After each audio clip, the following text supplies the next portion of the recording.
സ്വകാര്യ ബസ് വ്യവസായം സംരക്ഷിക്കുക, തൊഴിലാളികളുടെ തൊഴിൽ സംരക്ഷിക്കുക തുടങ്ങിയ ആവശ്യങ്ങൾ ഉന്നയിച്ച് private bus workers union CITU ജില്ലാ കമ്മിറ്റിയുടെ നേതൃത്വത്തിൽ ധർണ നടത്തി. അടിമാലി പ്രൈവറ്റ് ബസ് സ്റ്റാൻഡിൽ നടന്ന ധർണ ബസ് ട്രാൻസ്പോർട്ട് വർക്കേഴ്സ് ഫെഡറേഷൻ സംസ്ഥാന സെക്രട്ടറി KK കലേശൻ ഉദ്ഘാടനം ചെയ്തു.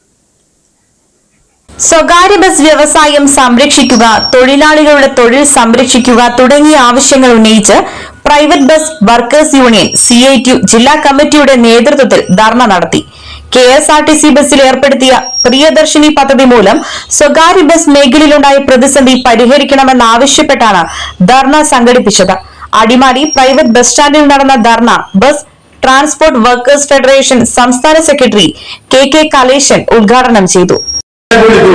ആ ചർച്ചയ്ക്ക് പോകുമ്പോൾ ബസ് ഉടമകളെ മാത്രമാണ് വിളിച്ചത്. അത് മാത്രമല്ല, എല്ലാ തരത്തിലുള്ള മോട്ടോർ മേഖലക്കകത്ത് സ്ഥിതി ചെയ്യുന്ന മുഴുവൻ ആളുകളെയും, ഓട്ടോ ടാക്സിയുടെ ആളുകൾ, ടാക്സിയുടെ ആളുകൾ, സെപ്പറേറ്റ് ടിപ്പറിന്റെ ആളുകൾ, ലോറിയുടെ ആളുകൾ, ബസിന്റെ ആളുകൾ, അതിലെ തൊഴിലാളികൾ, ഇതെല്ലാവരുമായി ഒരുപോലെ ചർച്ച ചെയ്ത് ഇതെല്ലാം പഠിച്ച് ഞങ്ങൾ ഒരു തീരുമാനമെടുക്കാമെന്ന് പറഞ്ഞ് കൊണ്ടുപോയിട്ടാണ് ഇപ്പോൾ ഇന്നലത്തെ ചർച്ചക്കകത്ത് ഈ തീരുമാനം പ്രഖ്യാപിക്കുന്നത്.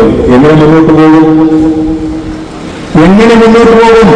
4000-നും 5000-നും 3000-നും ഇടയിൽ തുകയാണ് ഓരോ ബസ്സിലും ഈ പ്രിയദർശിനി വരുന്നതിന് മുമ്പ് കിട്ടിക്കൊണ്ടിരുന്നതിൽ നിന്നും കുറവ് വന്നിട്ടുള്ളത് എങ്കിൽ നമ്മുടെ വർദ്ധിപ്പിച്ച ഡീസലിന്റെ വില വർധനം നിങ്ങൾക്കറിയാം. എസ്റ്റിമേഷൻ യുദ്ധവുമായി ബന്ധപ്പെടുത്തിക്കൊണ്ട് കൊണ്ടുവന്നിട്ടുള്ള ഇപ്പോഴത്തെ വർധന 8 രൂപ. എങ്ങനെ മുന്നോട്ട് പോകും? പ്രിയദർശിനി പദ്ധതി കേരളത്തിലെ സ്ത്രീകൾക്ക് ഗുണകരമാണ്.